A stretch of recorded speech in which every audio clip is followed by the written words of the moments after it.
Greetings, this is Robert Carillio. And Jeremy Hempy. This is Green Arenas.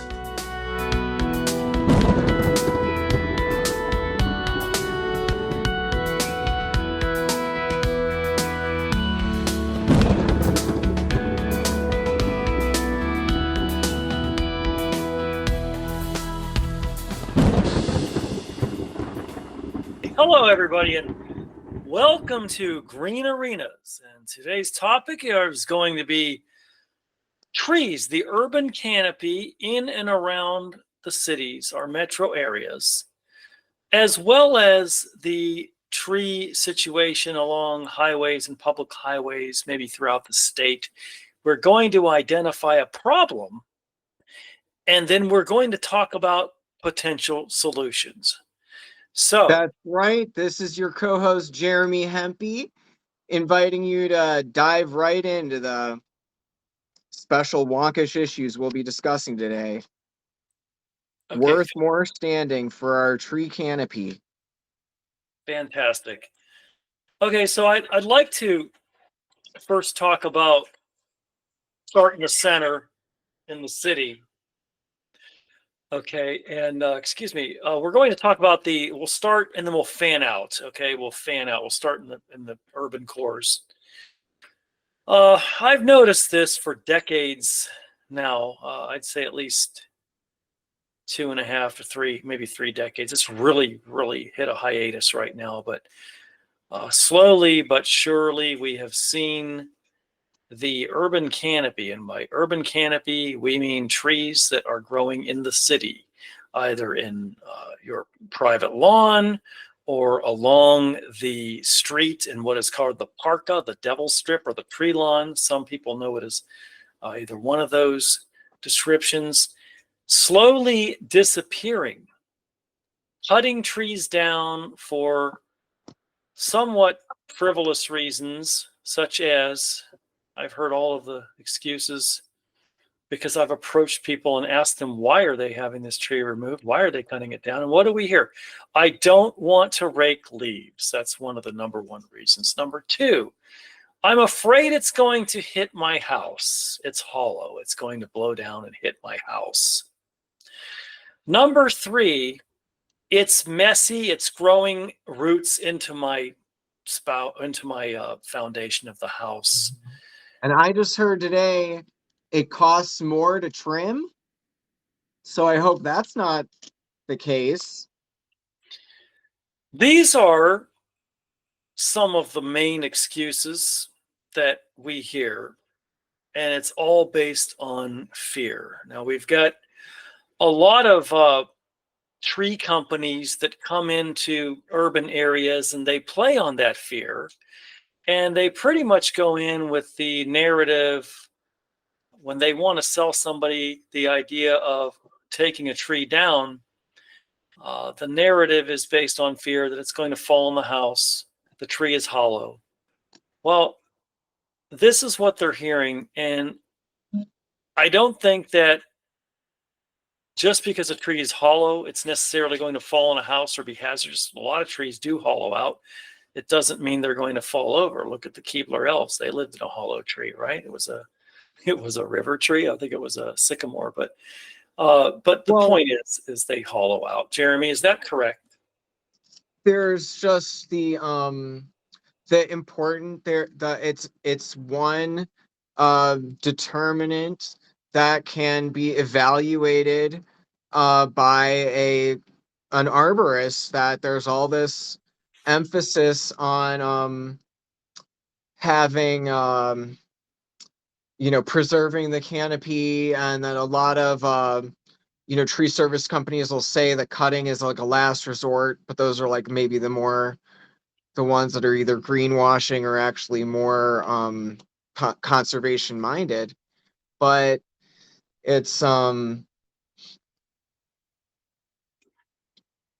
it's all that. I just lost my idea train. Well, they get the people afraid, and already the people want to cut the tree down. They're already wanting to do it. And once they get that final fear induced into them, It gives them, it's just enough to push the letter to the point where they're going to do it. And as long as it's sort of affordable for them to do it, they will do it. And we are missing out on the benefits of trees in the urban environment. At no time do I ever recall people and having the least respect or understanding for the urban canopy. Let's list some of the benefits of having trees. Okay, I'm going to go one by one, Right. and then once I list these benefits, Jeremy, you can talk about those benefits. Okay, number one, obviously we have clean air because trees clean the air. We know that this is elementary. Uh, Number two, we have trees that provide backyard friendly wildlife with food and shelter. That way, if they live in the tree, they don't have to take up refuge in your spouting or somehow get into your attic. Number three, trees retain water in their tissues. They hold the soil together and prevent erosion. They add value to the property. If you notice any real estate listings, they list wooded properties, secluded, lots of trees, lots of canopy, private living. It sort of enhances the value of property. We have trees that act as windbreaks for heavy winds, trees that absorb harsh, scorching summer temperatures. So it keeps things cooler. Now, Arbor Day Foundation some time ago did some sort of a research or survey on trees in cities. The heavier the urban canopy was, these people generally experienced lower utility bills, better health, and in their cities and where they live with more trees. The health was better, the utility bills were lower, and there's just so many benefits from that. Isn't it? So what do I you think about remember those value? What do you think of those values of trees? What can you say about all of those values? that how especially significant the results were of that studies. That shows that being having natural settings in your day-to-day routine has is the biggest buffer from lowering otherwise chronic disease rates that are impairing the rest of your neighborhood or your neighbors that don't have as much of the tree canopy. And what I needed to expound on at the school board meeting was that the cognitive development, what is it, the study from like Belgium and a few places where it's shown that your cognitive development for your kids is just bolstered in a way that if you're going to say that this is up there with prenatal vitamins, and that the prenatal vitamins that the charities need in more developing countries, it's gonna be critical to keep our canopy for the privacy benefits of you know not having to be overwhelmed as much with neighbors noises or neighbors whatnot. um I think you covered it. I mean, like, there's specific ways that the roots, I mean, that the leaves and the bark are capturing this particulate pollution in the air. You're so well served. That's why I was like, there's these care programs where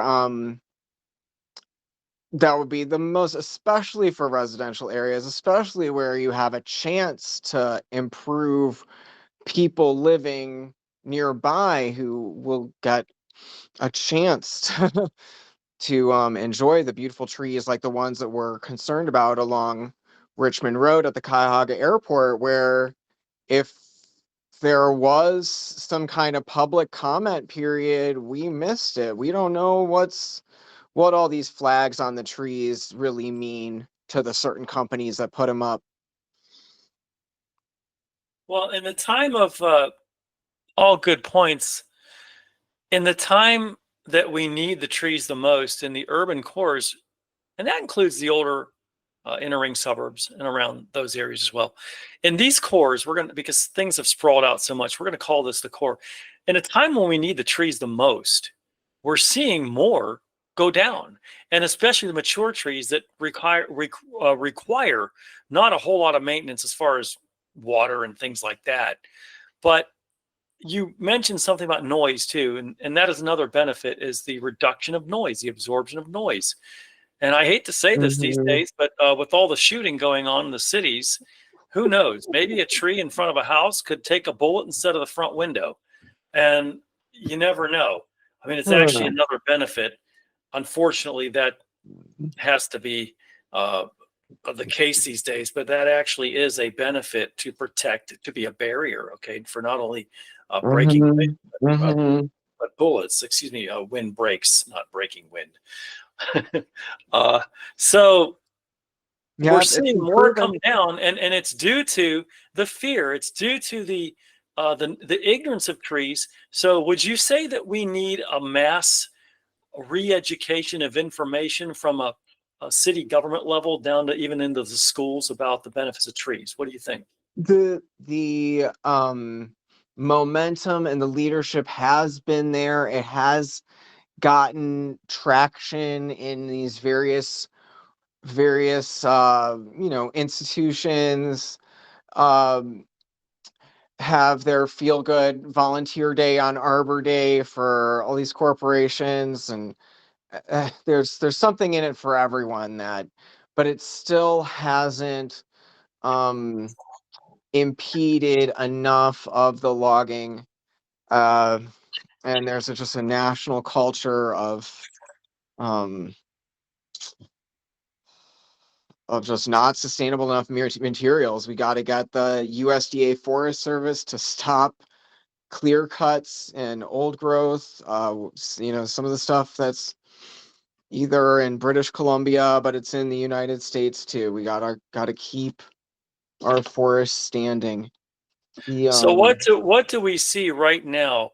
Can you pinpoint a couple of areas in and around the city that we're seeing some horrendous tree trimming or removals altogether, courtesy of utility companies such as the gas and electric companies, or even what was it, CPP recently? What was going on with that? Give us a couple of examples of where there is some really terrible, terrible examples Sure. of Well, there stewardships was of the trees, bad stewardship. there was a ill-equipped or unskilled, you can't call it trimming when when there's not really a living branch left, when there's not leaves with branches left. It's just the trunk core. Like, you basically reduced it to like a sculpture type structure that's not going to be as producing as much oxygen, or of course providing the shade and buffer zone benefits. So this was the subject of the ward councilman. I think it's 13, Chris Harsh, has been alerted by the many complaints of residents that had appreciated their beautiful trees that were adorning their nearby properties, are now without those benefits. And we this may need it's so fresh that we're just starting to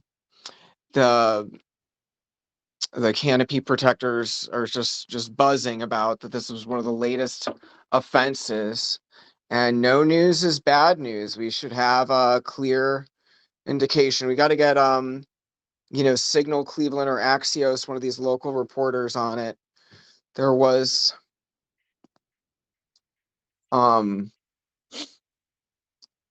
a tree commission meeting recently, right? Oh no, you said no, the reason why some of these abuses have been getting protested in Parma is because it is a public agency district, a sewer district that's been installing flood basins, and apparently the green space has been replaced with these basins. And I can imagine like an empty kind of cavern in the, we've seen them, is like, have you seen these what are they called, catch basins, acres of trees lost for a solution I have that's heard only this. reducing I'm flooding. sorry to interrupt on that, but I'm really, that one was just ridiculous. So trees help soak up a lot of water in their tissue,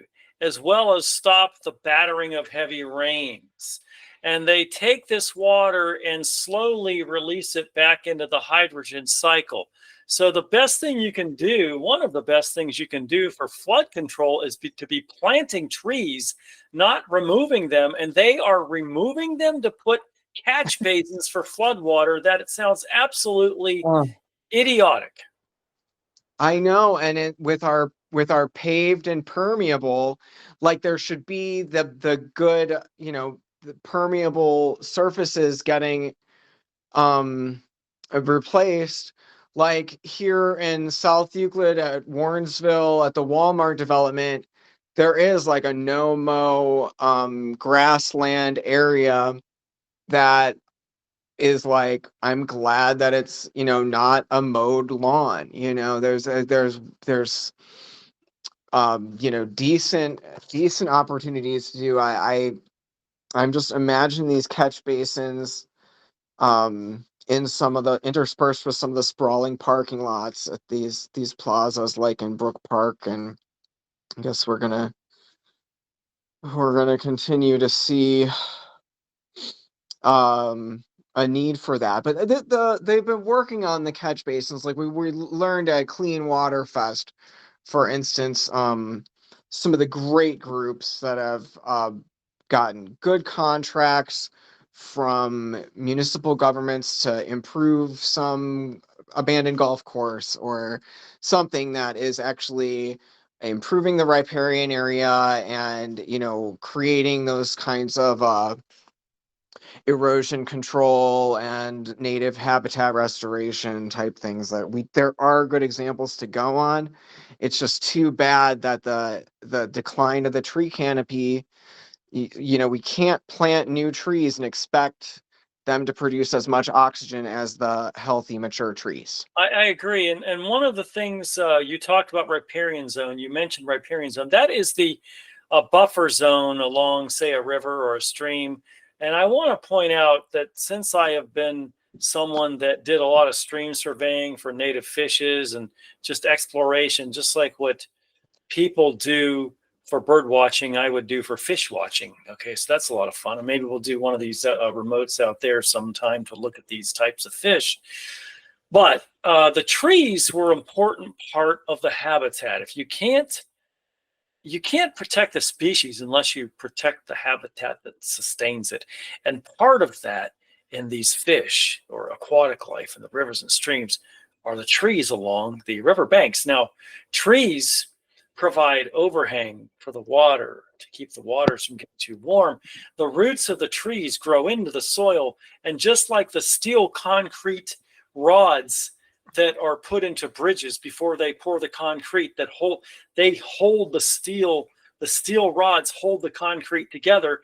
These roots in the soil act in much the same way to grip and hold the soil together. When you remove that, the roots are gone, you uproot everything, you get more erosion.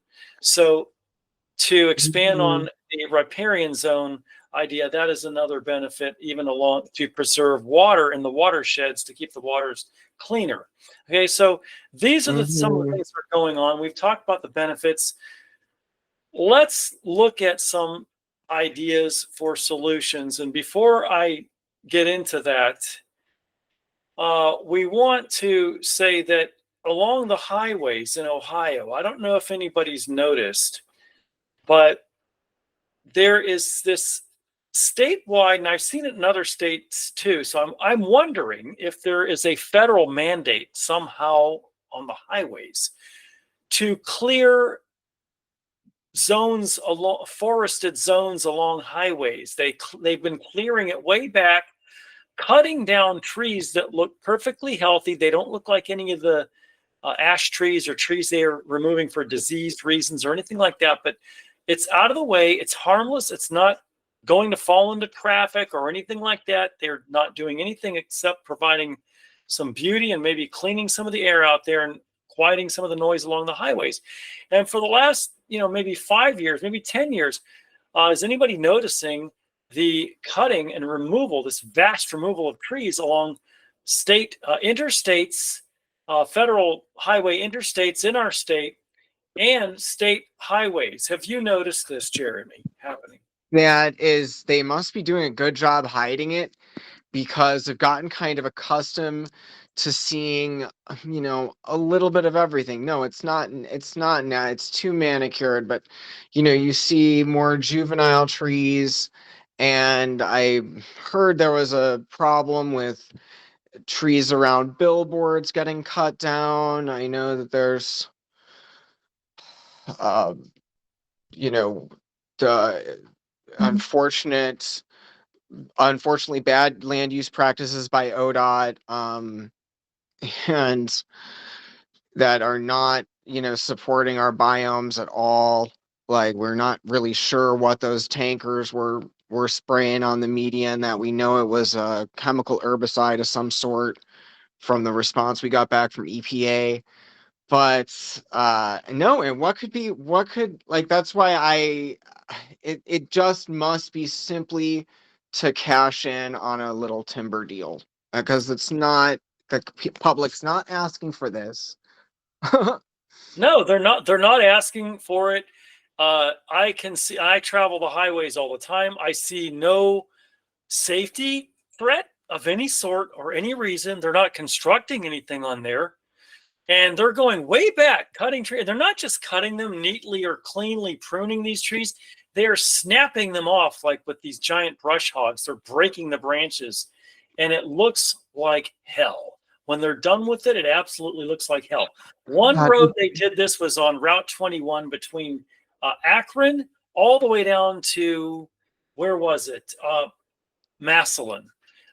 For the last couple of years, they've been doing this along there. That's just one example of many. it does sound familiar. I probably tried to block it out in the back of my memory or something to to try to heal from that, because they're doing a good job kind of not involving us, and even I was told by ODOT that they do not remove any trees unless it's absolutely necessary. And I called them several times.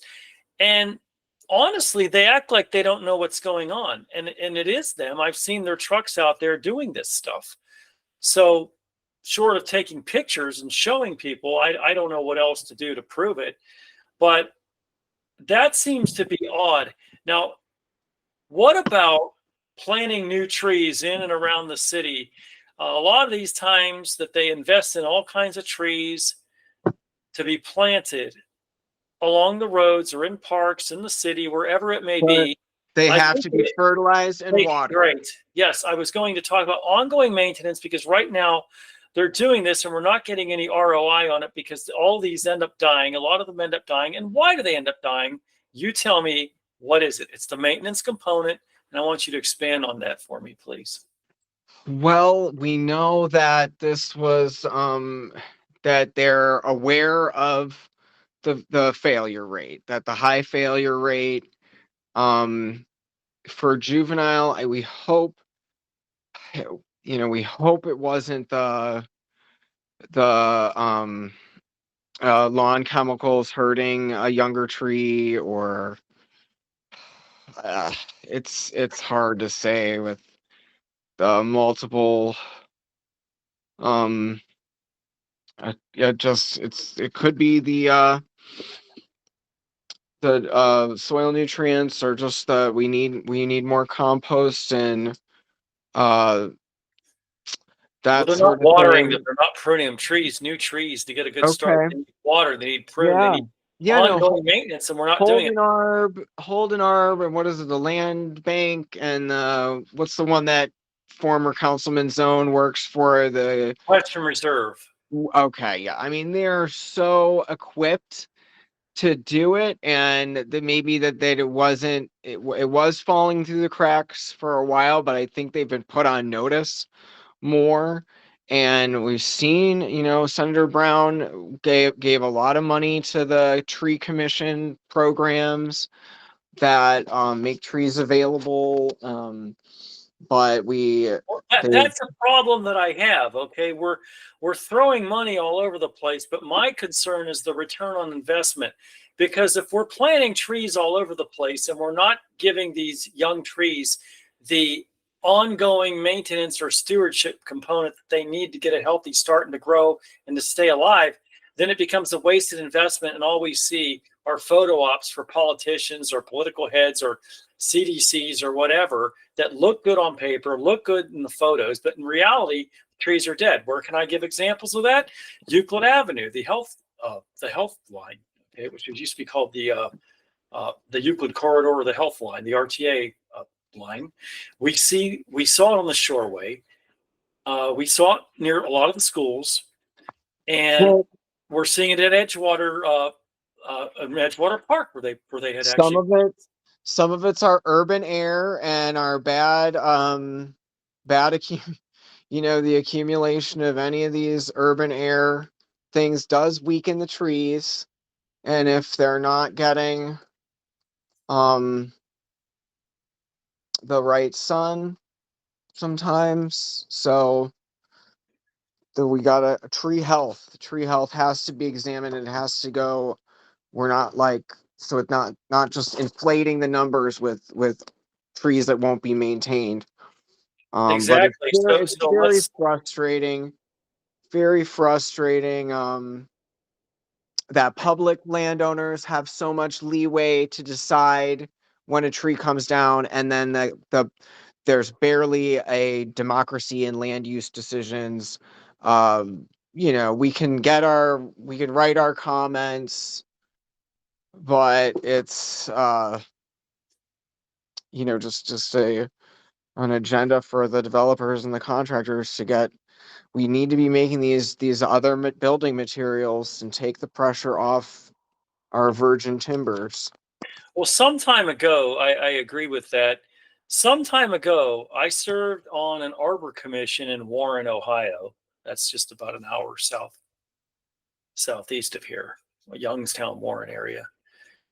And we were crafting what was going to be at the time. This was a long time ago. This was in early 2000s. It's about the time 9/11, around that time 9/11 happened in those years, or around 2001.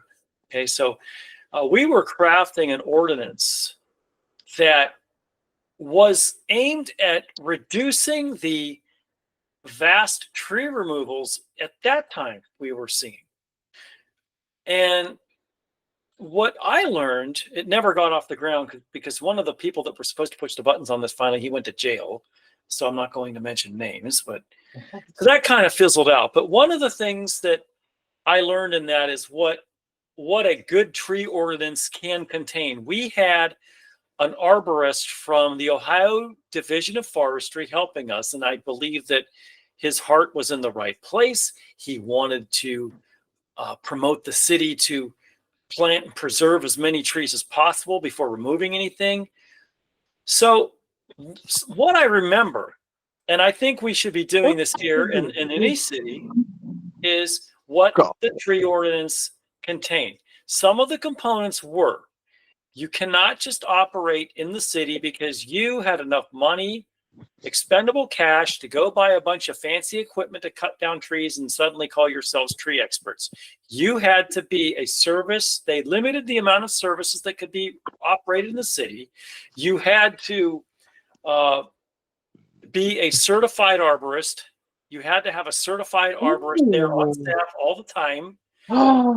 You had to be insured. They wouldn't allow a certain amount of these operations to operate in the city at any given time. And so you had to have the proof also on your private land that you had to fill something out that we were working on that would prove why you need to remove this tree. What is the Oh, justification? okay. You can't take the tree down because you say you just don't want to rake leaves. Now, I think these days, too, a good tree ordinance could contain a tax breaks. That's something we could talk about in detail another time later, but some tax incentives to retain the trees for people. But what about, obviously, we need a vast re-education in the schools. They should bring Arbor Day back.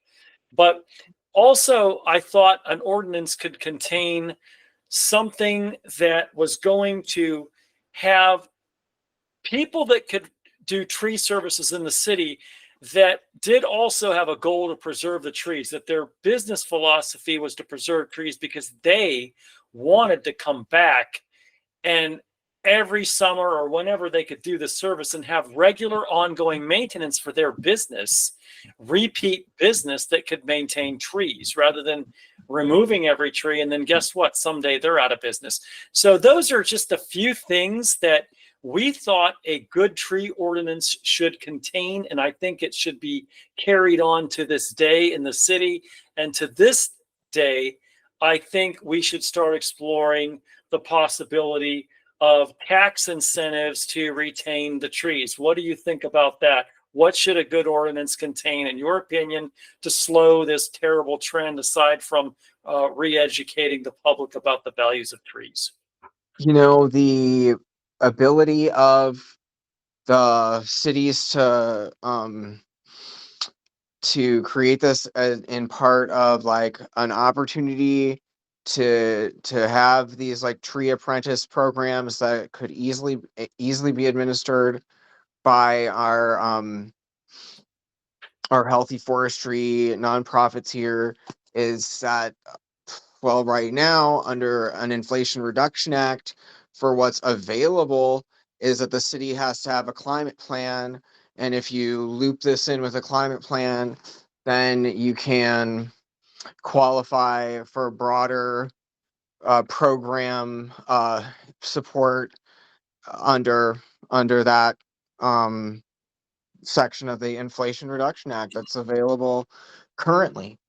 So, like, you're right. What it comes down to with private property, we always hear that the state government has to pass it, and that the municipalities might not want to foot a legal battle bill to defend their local codes that would potentially be challenged in court, and otherwise we would already have that here in my area. I think that the city council would be very favorable to having an audit process where you do apply for a permit to remove a legacy tree.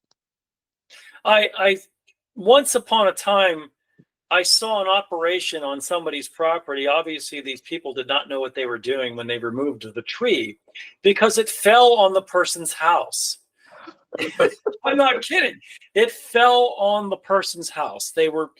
And this woman wanted to sue them up and down the ladder, and I don't blame her because it did a lot of damage to her house.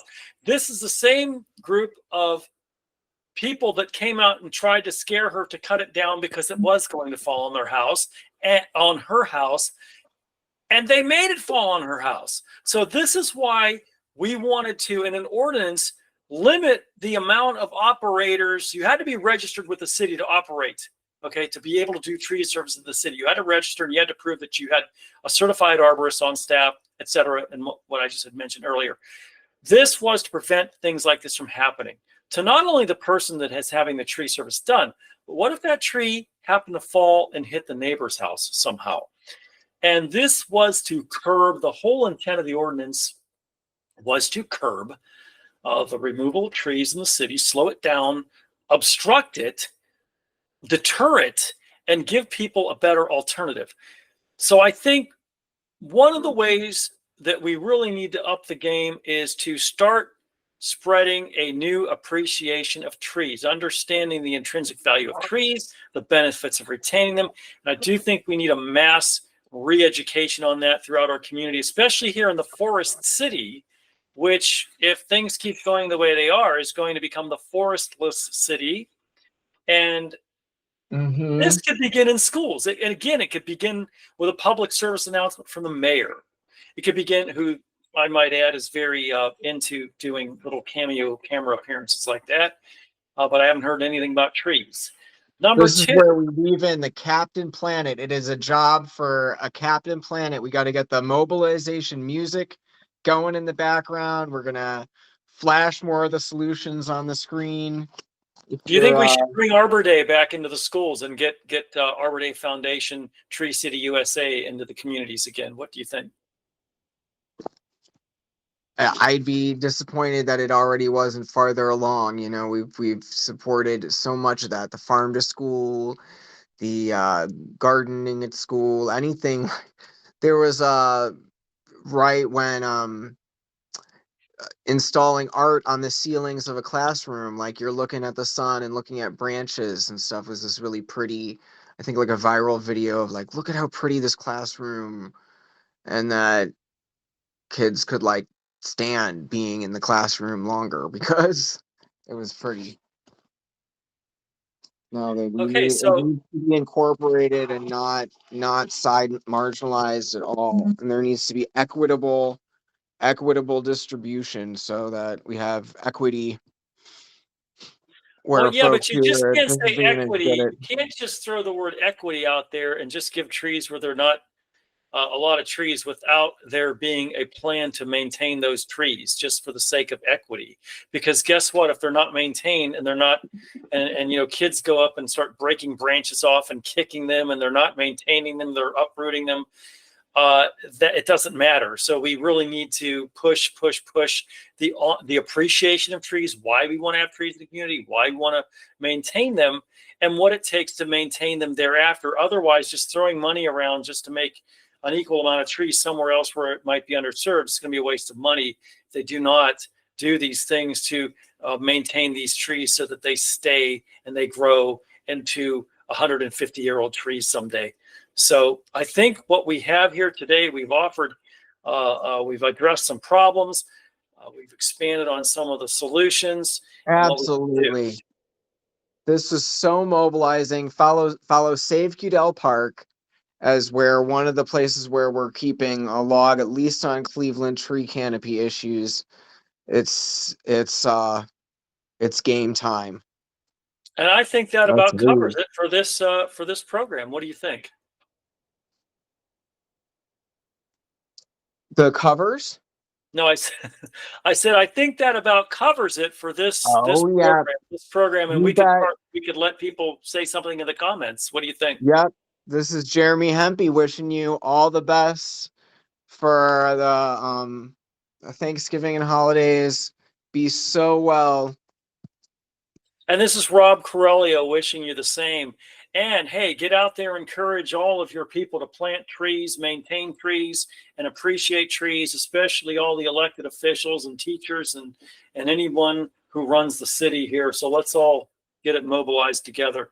Okay, Right. we will see you Yes, for the we next can. time. Until next time, thank you for joining us on Green Arenas.